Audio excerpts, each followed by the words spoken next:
आज हमारे पास रूहानी रात की एक बहुत ही खास कहानी है। इसका अंतिम अध्याय, जिसका नाम है the shadow on the tracks. हाँ, और ये कहानी असम के बोगीबील ब्रिज पर हुई एक घटना के बारे में है। बिल्कुल।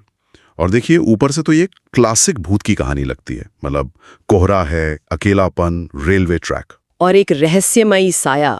हाँ, लेकिन जैसे जैसे हम इसमें गहराई में उतरेंगे, एक सवाल सामने आता है। क्या इस कहानी का असली खौफ वो भूत है या फिर कुछ और है जो कहीं ज्यादा इंसानी और तकलीफदेह है? ये एक बहुत जरूरी सवाल है, क्योंकि ये कहानी डर पैदा करने के लिए भूतों का इस्तेमाल तो करती है, इसमें कोई शक नहीं। हाँ। लेकिन इसका जो असली मुद्दा है वो है गहरा अकेलापन, अनसुलझा दुख। ये कहानी ये दिखाती है कि जब कोई बिल्कुल अकेला रह जाता है तो वो अकेलापन खुद कितना कितना भयानक रूप ले सकता है। तो चलिए इसी नजरिए से इस कहानी में उतरते हैं। कहानी शुरू होती है एक रेलवे कर्मचारी अमृत के साथ।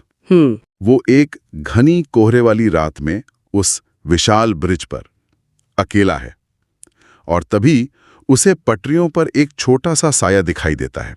कहानी में जो माहौल बनाया गया है ना, वो कमाल का है। वो खामोशी, वो ठंड और वो कोहरा जिसे अप्राकृतिक कहा गया है, वो सच में बेचैन कर देता है। उस अप्राकृतिक शब्द पर रुकना बहुत जरूरी है। लेखक हमें शुरुआत में ही बता रहा है कि ये कोई मामूली मौसम नहीं है। अच्छा। ये एक संकेत है कि कुदरत के जो नियम हैं वो शायद यहाँ लागू नहीं होते। और ब्रह्मपुत्र की लोक कथाओं में तो नदी और उसके आसपास का माहौल सिर्फ जगह नहीं है, वो जिंदा ताकतें हैं। सही बात है। तो ये कोहरा एक तरह से उस अलौकिक दुनिया का पर्दा है जो अब उठने वाला है। और उस पर्दे के पीछे है एक बच्चे का साया, जिसकी पीठ अमृत की तरफ है। और जब अमृत उसे आवाज देता है तो वो पलटता है, और जिस तरह से उसके पलटने को बयान किया गया है वो मेरे दिमाग में अटक गया है। बताइए। लिखा है, इतनी धीरे जैसे सदियों से जमी हड्डियां घिस रही हों। ये पढ़कर ही रोंगटे खड़े हो जाते हैं। देखिए, तेजी से होने वाली चीजें हमें चौंका सकती हैं, एक जंप स्केयर दे सकती हैं। हाँ। लेकिन जो चीज धीरे धीरे होती है वो हमारे अंदर खौफ पैदा करती है, क्योंकि वो हमें सोचने का, कल्पना करने का और डरने का वक्त देती है। उस धीमी गति में एक इंतजार छिपा है, एक भयानक सच के सामने आने का इंतजार। बिल्कुल। और जो चेहरा सामने आता है वो सच में भयानक है। पानी में रहने की वजह से फूला हुआ पीला शरीर, आंखों की जगह सिर्फ 2 काले गड्ढे। मुझे ये बात बड़ी हैरान करती है कि लेखक ने भूत को एक बच्चा बनाया। अगर ये कोई और डरावना साया होता तो कहानी पर क्या असर पड़ता? एक बच्चे का भूत ज्यादा डरावना क्यों लगता है? ये डर के मनोविज्ञान का एक बहुत ही दिलचस्प पहलू है। देखिए, एक बच्चा जो है ना, वो मासूमियत का प्रतीक होता है। बिल्कुल। और जब आप उस मासूमियत की जगह सड़न और खालीपन देखते हैं तो ये हमारे दिमाग को झकझोर देता है। ये 2 विरोधी भावनाओं को एक साथ पैदा करता है, डर और दया। डर और दया एक साथ। हाँ, हम उससे डरते भी हैं लेकिन साथ ही उसके लिए दुख भी महसूस करते हैं। और इसी वजह से वो साया सिर्फ एक राक्षस नहीं रहता, वो एक त्रासदी बन जाता है। और फिर वो अपनी उस घुटी हुई आवाज में असमिया में एक सवाल पूछता है, आमार बाप पाई ना आए, यानी क्या तुमने मेरे पिता को देखा है? हाँ। ये सवाल सुनकर तो डर से ज्यादा दुख महसूस होता है, क्योंकि ये सवाल उसे एक मकसद देता है, एक पहचान देता है। वो सिर्फ डराने के लिए वहां नहीं है, वो खोया हुआ है, कुछ ढूंढ रहा है। हाँ, और ये सवाल कहानी को एक नई दिशा देता है। अब ये सिर्फ एक भूत की कहानी नहीं रह जाती, ये एक अधूरे इंतजार की कहानी भी बन जाती है। उसके बालों और कपड़ों से जो पानी टपक रहा है ना, वो सिर्फ पानी नहीं है, वो ब्रह्मपुत्र नदी का एक टुकड़ा है जिसे वो अपने साथ लिए घूम रहा है। वो नदी की खोई हुई आत्माओं का चेहरा है। कहानी में आगे चलकर ये दुख ये सीधे सीधे एक धमकी में बदल जाता है। हाँ, बिल्कुल। वो साया अमृत की तरफ बढ़ता है बिना किसी आवाज के और कहता है, तुम्ही केनो आइले, तुम्ही मोई लोई जाबो पारू। मतलब, तुम यहाँ क्यों आए? मैं तुम्हें अपने साथ ले जा सकता हूँ। यहाँ आकर कहानी का मिजाज पूरी तरह बदल जाता है। हाँ, अब तक जो एक दुखद आत्मा थी वो अब एक शिकारी बन गई है। लेकिन यहाँ उसके मंशा को समझना बहुत जरूरी है। इसके ठीक बाद जब वो अमृत पर हमला करता है, जब कोहरे से दर्जनों और हाथ निकलकर उसे नीचे खींचने लगते हैं, हाँ।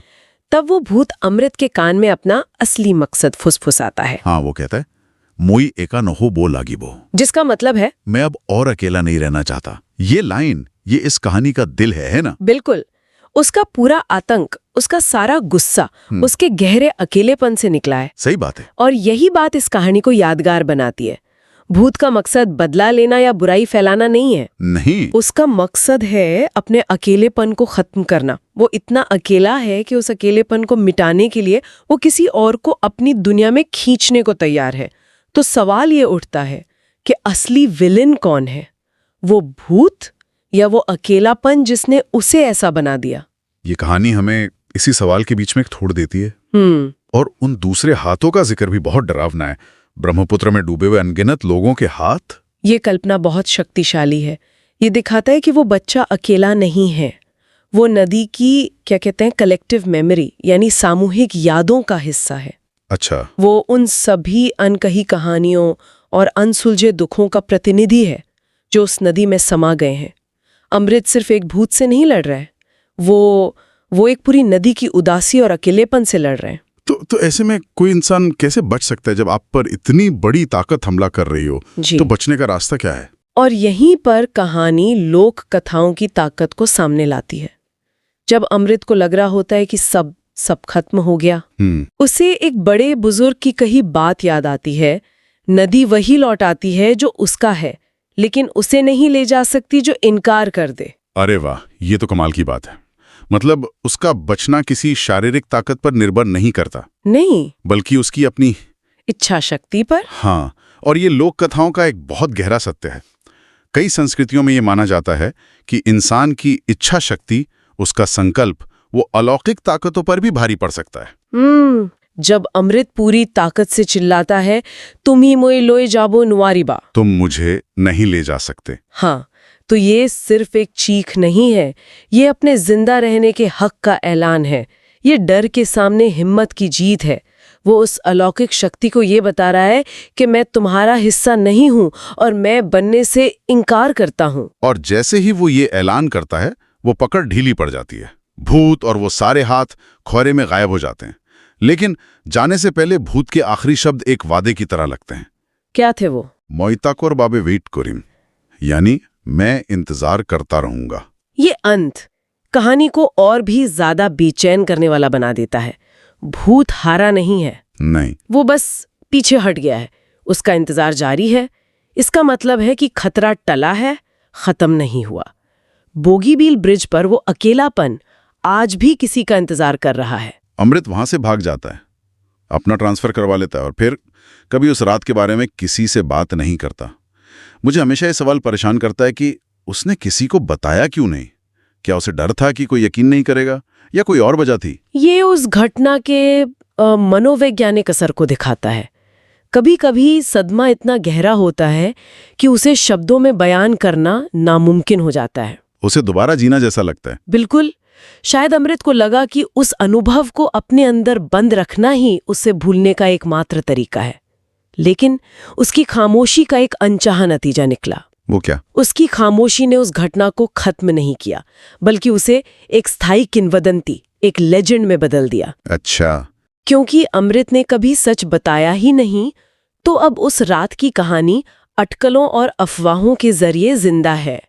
ये अब अमृत का निजी अनुभव नहीं रहा, ये बोगीबील ब्रिज की अपनी कहानी बन गया है। और इसीलिए दूसरे रेलवे कर्मचारी आज भी रात के ठीक 2:03 उस बच्चे की आवाज सुनने या उसका साया देखने का दावा करते हैं। खौफ ने बस अपना रूप बदल लिया है। बिल्कुल। अमृत की खामोशी ने अनजाने में उस भूत को हमेशा के लिए उस पुल पर जिंदा रखा। वो कहानी अब लोगों के बीच फुसफुसाहटों में जीती है। ये दिखाता है कि कैसे अनकही और अनसुलझी घटनाएं पीढ़ी दर पीढ़ी लोक कथाओं का रूप ले लेती हैं। तो जब हम इन सभी धागों को एक साथ जोड़ते हैं तो क्या तस्वीर उभरती है? ये कहानी सिर्फ एक डरावनी घटना के बारे में नहीं है। नहीं, बिल्कुल नहीं। ये इस बारे में है कि कैसे एक व्यक्ति का गहरा अकेलापन एक खौफ में बदल सकता है, कैसे लोक कथाएं हमें मुश्किल समय में रास्ता दिखा सकती हैं, और कैसे हमारी खामोशी किसी रहस्य को हमेशा के लिए जिंदा रख सकती है। हाँ, सही कहा। ये एक निजी अनुभव से शुरू होकर एक सामूहिक चेतावनी भरी कहानी बन जाती है। ये हमें याद दिलाती है कि हर जगह की अपनी कुछ अनकही कहानियां होती हैं। जो उस जगह की हवा में घुली रहती हैं। और ये उस बच्चे के लिए भी एक कभी ना खत्म होने वाली त्रासदी है, जो शायद हमेशा के लिए अपने पिता को खोजता रहेगा, हमेशा के लिए, अकेला। और ये कहानी एक बहुत गहरे विचार के साथ छोड़ जाती है।